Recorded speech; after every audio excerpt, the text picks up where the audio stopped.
Bismillahirrahmanirrahim. Assalamualaikum warahmatullahi wabarakatuh. Innal hamdalillah nahmaduhu wa nasta'inuhu wa nastaghfiruh wa na'udzu billahi min shururi anfusina wa min sayyiati a'malina. Man yahdihillahu fala mudilla lahu wa man yudlil fala hadiya lahu. وأشهد أن لا إله إلا الله وحده لا شريك له وأشهد أن محمدا عبده ورسوله صلى الله عليه وعلى آله وسلم تسليما كثيرا أما بعد. Kita sekarang sudah masuk di jilid 2 ya, Bahjatun Nadhirin jilid 2. Yang bahasa Arabnya itu jilid 2. Kita sekarang masuk Kitabul Adab. Qala al-Imam an-Nawawi rahimahullahu taala, Kitabul Adab, kitab adab. Apa definisi adab? Adab itu ya adab. Iya kan? Kita sering mengenal orang beradab, kemanusiaan yang adil dan beradab. Mudah-mudahan benar. Mudah-mudahan benar-benar adil dan beradab. Adab adalah kumpulan kebaikan yang ada pada seorang hamba.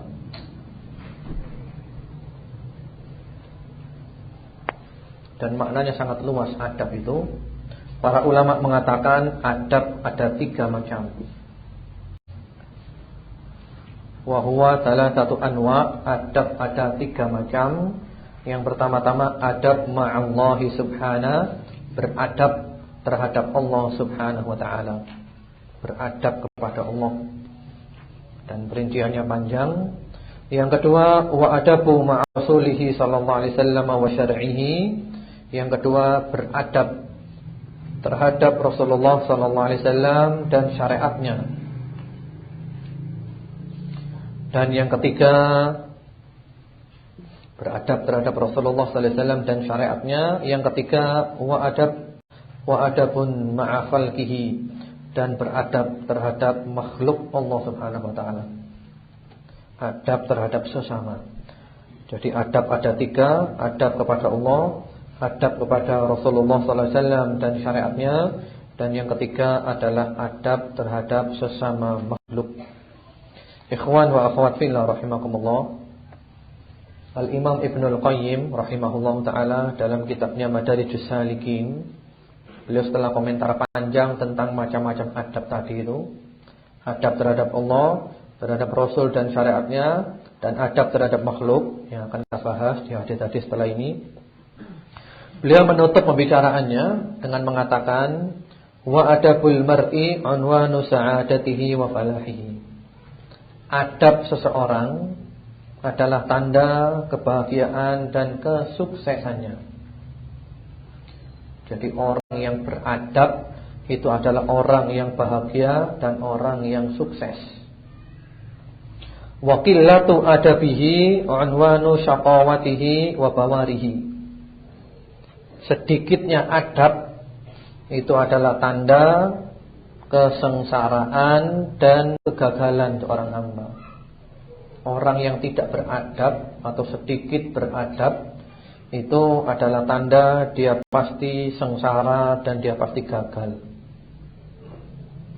Kemudian beliau mengatakan, famastujliba khairud dunya wal akhirah bimithlil adab. Tidak ada yang lebih mendatangkan kebaikan dunia dan akhirat seperti beradab. Jadi maksudnya beradab ini adalah yang paling mendatangkan kebaikan dunia akhirat. Walastujliba hirmanuha bimithli qillatil adab, dan tidak pula diambil kebalikannya seperti sedikitnya adab. Artinya orang kalau sedikit adab, maka dia tidak akan mendapatkan kebaikan dunia dan akhirat. Adab ya ikhwan. Adab kepada Allah, kepada Rasulullah sallallahu alaihi wasallam dan syariatnya, serta adab kepada sesama makhluk. Kita sekarang ini butuh orang-orang beradab. Orang-orang yang mendapatkan tarbiyah ruhiyah, yang bisa menangkap pesan-pesan moral dari Quran dan dari Sunnah Rasulullah sallallahu alaihi wasallam.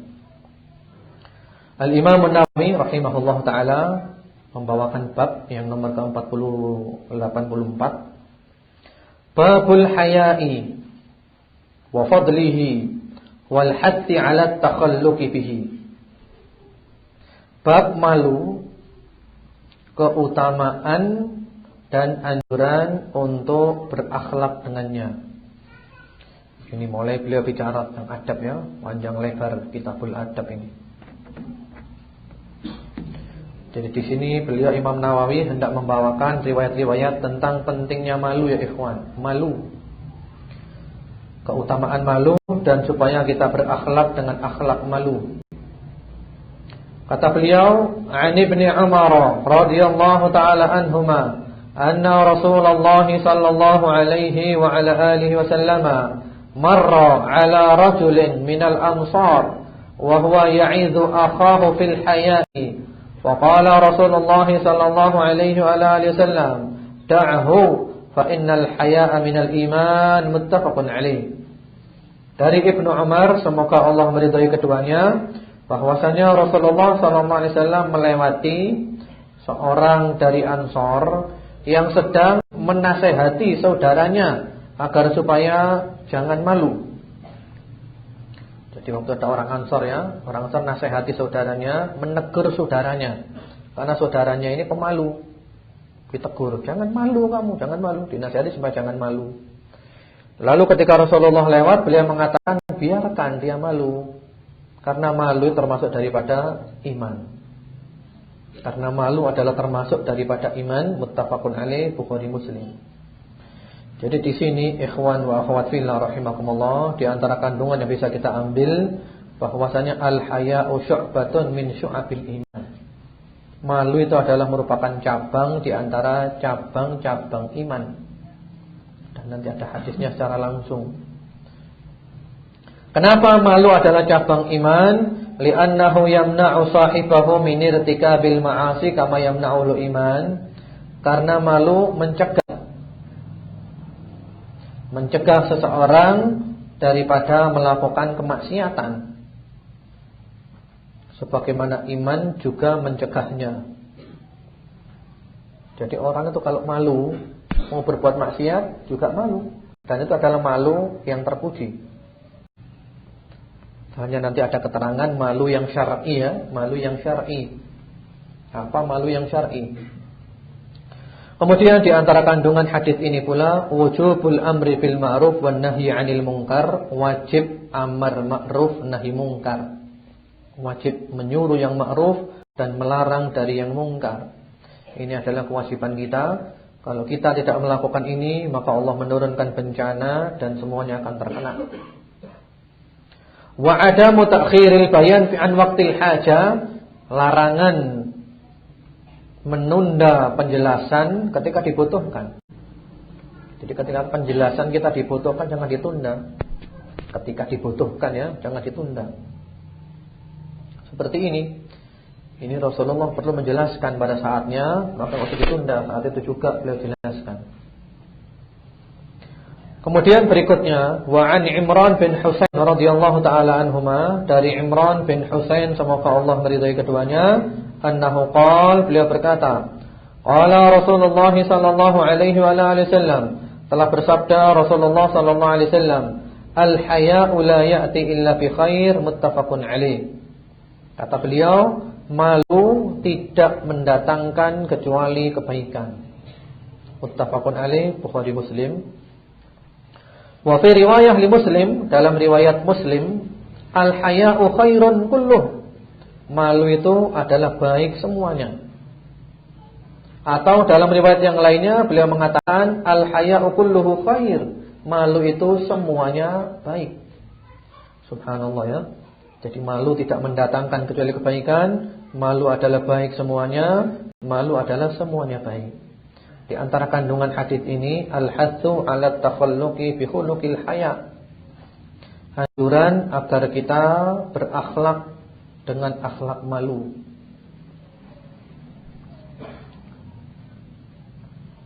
Wa annahu khairun lil fardhi wal mujtama', dan bahwasanya sifat malu itu baik bagi pribadi dan masyarakat. Malu itu baik bagi pribadi dan masyarakat. Kenapa demikian? Lima yahmilu alaihi min fi'lil hasan wa tarkil qabi. Karena malu membawa seseorang untuk melakukan kebaikan dan meninggalkan keburukan. Ya, karena dia malu, dia selalu berbuat baik dan dia meninggalkan semua yang buruk karena ada sifat malu. Kemudian Syekh Salim menjelaskan, ikhwan wa akhwat fillah rahimakumullah, bahwa maksud daripada malu di sini adalah malu yang syar'i. Apa itu malu yang syar'i? Nanti beliau juga menjelaskan, Imam Nawawi sendiri. Syekh Salim mengatakan malu yang syar'i itu, atau nanti Imam Nawawi menerangkan tentang malu yang syar'i. Syekh Salim menjelaskan kebalikannya. Fa ammal haya'ul ladzi yansha'u 'anhu al-ikhlal fil huquq wal khauf 'an mu'min muwajahati man yartaqibul munkarat falaysa syar'iyyan. Ini kebalikannya malu yang syar'i ya. Karena malu yang syar'i diterangkan oleh Imam Nawawi sendiri nanti. Kata beliau, adapun malu yang menyebabkan seseorang meninggalkan kewajiban dan takut untuk mencegah kemungkaran, maka itu bukan malu yang syar'i. Jadi mau berbuat baik malu. Ada orang mungkar mau negur takut. Itu bukan malu namanya, bukan malu yang syar'i. Bukan malu yang syar'i. Mau hadir pengajian, mau ke depan malu di belakang aja, itu enggak syar'i. Ini kebaikan. Jadi maksud malu mau berbuat mungkar malu. Mau pacaran dilihat orang malu, itu malu yang syar'i. Mau korupsi malu, itu syar'i. Tapi kalau mau berbuat baik malu, enggak syar'i, tidak syar'i. Bahkan kata beliau, bal ajazun wa mahanatun wa khawar. Bahkan itu adalah sifat lemah, kehinaan dan kerendahan.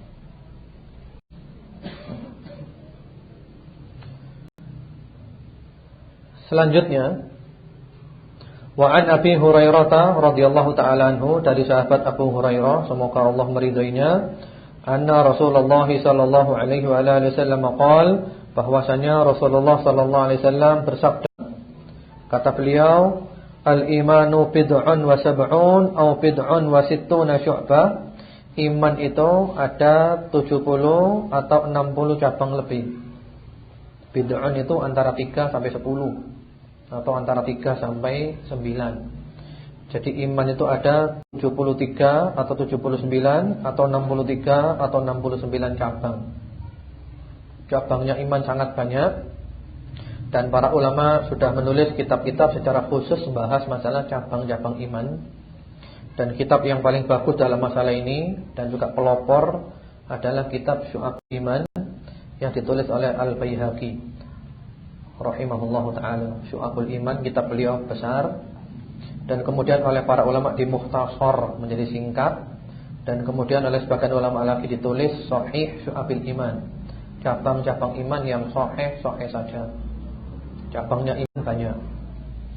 Fa afdaluha, cabang iman yang paling afdal adalah qaulu la ilaha illallah, ucapan la ilaha illallah. Tidak ada Tuhan yang hak kecuali Allah. Wa adnaha imatatul adza 'anit thariq, dan cabang iman yang paling rendah adalah menghilangkan gangguan dari jalanan. Ada duri dipinggirkan, ada paku, ada kulit pisang dan yang lain. Wal haya'u syu'batun minal iman, dan malu adalah cabang dari iman. Muttafaqun alaih, hadis ini sahih Bukhari Muslim, dan yang lalu telah dijelaskan pada hadis nomor ke-127 tentang banyaknya jalan-jalan menuju kebaikan. Hadis ini ikhwan wa akhwat fillah rahimakumullah juga menjadi dalil ahli sunnah wal jamaah tentang definisi iman. Definisi iman menurut ahli sunnah wal jamaah, qaulun bil lisan, wa tasdiqun bil janan, wa amalun bil jawarihi wal arkan. Iman itu adalah ucapan lisan, keyakinan hati, dan pengamalan dengan anggota tubuh. Dan itu lengkap di hadis ini. Yang pertama-tama ucapan lisan. Yaitu di sini dikatakan ucapan la ilaha illallah. Kemudian keyakinan hati, di sini diterangkan apa? Malu. Malu adalah amalan hati dan itu bagian daripada iman. Kemudian pengamalan dengan anggota tubuh, di sini diibaratkan dengan menghilangkan gangguan dari jalan. Jadi iman itu lengkap, mengucapkan, meyakini dan mengamalkan. Bukan sekedar percaya saja, bukan sekedar hati saja. Dan iman itu yazid wa yanqus, bisa bertambah dan bisa berkurang. Kemudian hadis yang terakhir di bab ini, bab tentang malu. Wa an Abi Sa'id al-Khudri radhiyallahu ta'ala anhu, dari sahabat Abu Sa'id al-Khudri, semoga Allah meridhoinya, annahu qala, beliau berkata, kana Rasulullah sallallahu alaihi wasallam ashadda haya'an min al-'adra fi khidriha. Bahwasanya Rasulullah sallallahu alaihi wasallam itu lebih pemalu dari gadis yang dipengit. Gadis yang dipengit itu pemalu. Rasulullah lebih pemalu daripada dia. Fa idza ra'a syai'an yakrahu 'arafnahu fi wajhi. Apabila beliau melihat sesuatu yang tidak disenangi, maka tidak negur, tapi kita tahu dari wajahnya. Wajahnya berubah karena beliau sangat malu. Muttafaqun alaih, Bukhari Muslim. Sebelum dijelaskan hadis ini, Al-Imam Nawawi membawakan pendapatnya ulama tentang malu. Yang dimaksud dalam hadis ini malu yang syar'i, yaitu qala al-ulama, berkata para ulama, haqiqatul haya, hakikat malu, khuluqun yab'atsu 'ala tarkil qabih wa yamna'u minat taqsir fi haqqi dzil haqq. Hakikat malu adalah akhlak yang menyebabkan seseorang meninggalkan keburukan dan mencegahnya dari melanggar hak.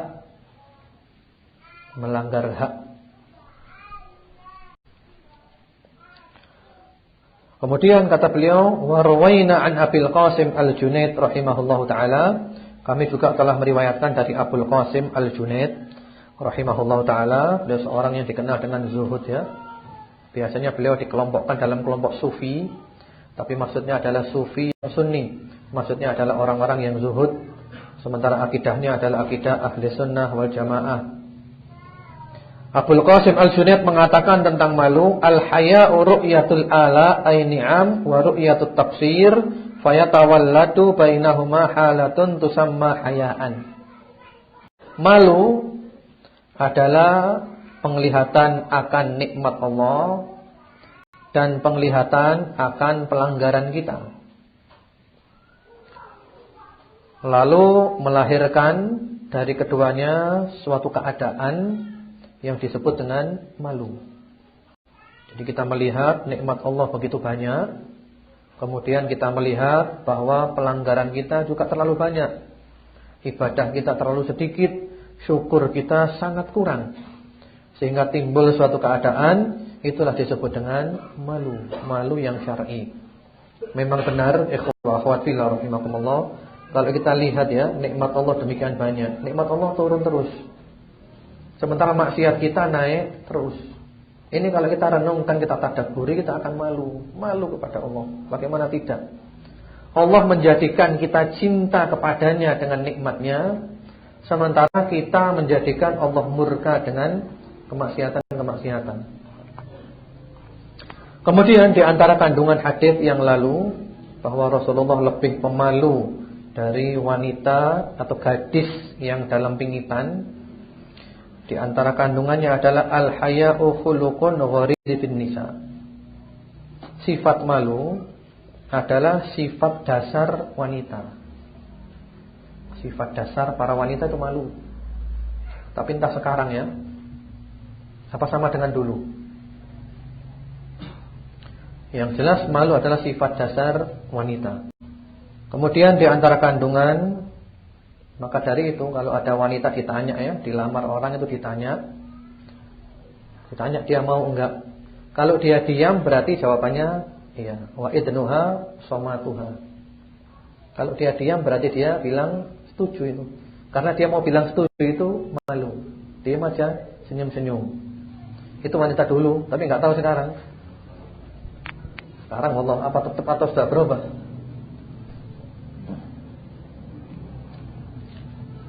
Atas ya itulah. Kemudian di antara kandungan hadis ini dharuratut ta'assi bi Rasulillah sallallahu alaihi wasallam fil hayat. Sangat diperlukan mencontoh Rasulullah sallallahu alaihi wasallam dalam sifat malunya. Jadi malu ya. Malu yang syar'i. Rasulullah adalah orang yang paling pemalu, tapi beliau adalah orang yang paling berani menegakkan hak, menyuruh yang ma'ruf dan melarang daripada yang mungkar. Hanya saja malunya kalau sesuatu memang yang patut dia malu. Malu ini penting ya ikhwan. Bahkan ada hadis yang menyatakan, yaitu yang didapatkan dari para nabi terdahulu, idza lam tastahi fasna ma syi'ta. Kalau kamu enggak punya malu, berbuatlah sesukamu. Maksudnya kalau orang itu enggak punya malu, semua dilakukan. Istilahnya apa istilah kita itu? Mukanya muka apa? Kalau bahasa Indonesia muka badak. Iya, kalau bahasa Jawa apa? Iya. Orang enggak punya malu itu ya repot. Dia berbuat nyimpang, melanggar apapun yang enggak ada malunya. Dia korupsi, dia enggak amanat, dia apa? Tapi dia berlagak kayak orang yang amanat, enggak punya malu. Sampai ada kisah yang sangat menarik dan lucu sekaligus mengharukan dan tragis. Bagaimana kisahnya? Sebuah instansi yang mereka dikenal sebagai koruptor. Korupsi semuanya. Dan yang di dalam itu tahu mereka ahli korupsi. Yang enggak korupsi dipecat. Tapi anehnya tiap-tiap ba'dal asar mereka itu ada kultum. Yang kultum mereka lucu enggak? Jadi ketika mereka memberikan kultum kan orang enggak punya dosa. Korupsi itu haram, ya. Tapi dia nanti masuk kantor korupsi lagi. Ya ketika dia memberikan kultum bagus-bagus saja. Tapi apa enggak malu? Seperti itu kan. Kalau orang enggak punya malu itu repot. Repot, semuanya dilakukan. Seperti itu. Wallahu a'lam bishawab. Subhanakallahumma bihamdika asyhadu an la ilaha illa anta astaghfiruka wa atubu ilaik. Assalamualaikum warahmatullahi wabarakatuh.